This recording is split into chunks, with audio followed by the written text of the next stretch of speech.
asxaabta nala socotahay waxaanu gebi ahaanba qaybtan ku eegi doonaa guurka cusub ee laacibka Sadio Mane oo u dhashay dalkaasi Senegal.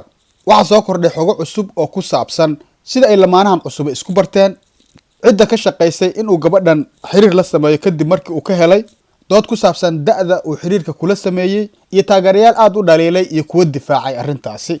balse si aad wala socoto warbixinadeena dhanka YouTube subscribe iyo gambaleelka oo aad gujiso isu raacay, sidoo kale dhinaca Facebook waxaad nagala socon kartaa adiga oo like iyo follow saara si aanay ku dhaafin warbixinadeena cusub.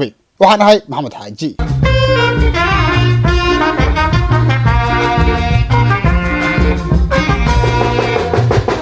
weeraryahankii hore ee kooxda Liverpool Sadio Mane ayaa guursaday saaxiibtiis Aisha Tamba oo imika 18 jir ah, waxaanu ku guursaday xaflad gaar ah oo ka dhacday dalkiisa Senegal. meerka lamaanahan ayaa la rumaysan yahay inuu 7 bishan Janaayo ka dhacay xaafadda Keur Massar oo ka tirsan magaalada caasimadda ee Dakar 6 maalmood oo ka hor inta aanay bilaabmin ciyaaraha qaramada Afrika oo ku beegan 13 bishan Janaayo oo dabcan noqonaysa Sabtiga soo aadan. waxaana xafladda soo xaadiray xubno ka tirsan qoyskiisa, asxaabtiisa iyo ciyaartooyda kubadda cagta qaarkood. wararka ayaa tibaaxaya in Aisha ay muddo aad u dheer quudaraysay oo ka war sugaysay jokerkan 30 jirka ah ka bilowtan iyo markii ay gaartay da'da sandheerta, inkastoo aan si dhab ah loo ogeyn inta ay wada socdeen. da'da sharciga ah ee ay gabadhu nin ku ogolaan kartaa dalka Senegal waa 16 sano jir. warqadada sida wali xishmeeya ruuxa ka warkeena waji furan salaam. sidoo kale Pulse Sports ayaa waxa uu qoray in xidiga hore ee Liverpool uu biilkeeda wax ka bixin jiray gabadhan xitaa markii ay iskuulka ku jirtay.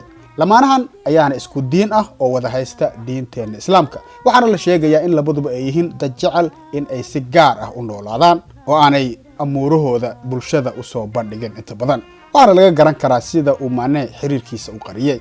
qaar yar oo kamid ah sawirada arooska ee rasmiga ah ayaa waxaa lagu faafiyay bogga rasmiga ah ee uu userkiisu yahay @SManeHaven_official oo uu leeyahay laacibku, iyadoo ciwaanka lagu qoray caption u dhigan ilaah baa mahad leh oo af Carabi ah.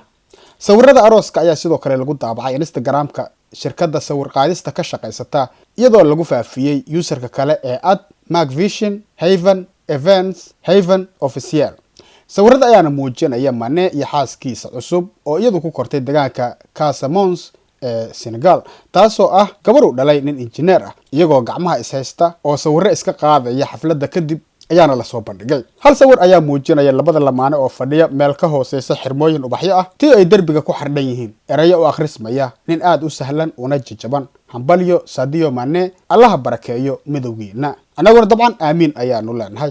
intii uu ku sugnaa Liverpool, Mane si cad marna uguma dhawaaqin inuu lahaa wax xiriir ah oo uu qarinayay gabadhan Aisha Tamba. yeelkeeda sanadii 2022 wuxuu Mane ka hadlay nooca ay tahay gabadha uu guursan lahaa dooq ahaan. waxaan arkay gabdho badan oo i weydiinaya sababta aan u guursan waayay ama guur ii soo bandhigay, laakiin waa ka xumahay. waxaa laga yaabaa inaad waqtigaaga iska luminayso. haweeneyda aan guursanayo ma noqon doonto gabar isticmaasha baraha bulshada, ayuu Mane xilligaa u sheegay The Tribune. waxaan rabaa inaan guursado naag Ilaahay ixtiraamaysa oo si fiican salaada u oogta.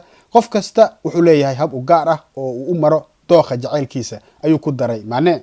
sida ay xogtu sheegayso imika, ciyaaryahanka ayaa markii ugu horeysay arkay Aisha Tamba iyadoo xilligaa 16 jir ahayd, laakiin si rasmi ah ulama aanu xiriirin waqtigaasi sida uu qabo warqaadka Sports Brief. si kastaba ahaatee waxaa la sheegay inuu rabitaankiisa ula tagay nin adeerkiis ah oo ay saaxiibo yihiin qoyska gabadha, kaasoo reerkii u geed fadhiistay si uu arrinta ugu bandhigo. waxaana taasi keentay inuu xiriirkoodu halkaa ka bilowdo oo ay muddo wada socdaan ka hor intii aanay haatan guurka ku midoobin. ha yeeshee taageerayaasha qaarkood ayaa dhaliilay xiriirka Mane, iyagoo ku eedeynaya inuu xiriir la yeeshay gabar aan weli qaan gaarin ama aan joogin da'dii fiida gurashada, maadaama ay wargeysada Ingiriiska ee afka dheer ay qorayaan haatan inuu muddo dheer xiriir la lahaa gabadhan oo haatan 18 jir ah.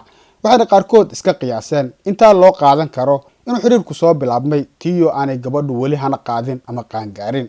qaar taageerayaasha kamid ah ayaa xitaa ku kaftamay in Mane uu mudan yahay in loo xiro saqiir suujisnimo, halka qaar kale ay difaaceen iyagoo ku dooday in marka la eego dhaqanka Afrika ay caadi tahay in gabadha loogu geed fadhiisto ama lagu guursado da aad u yar.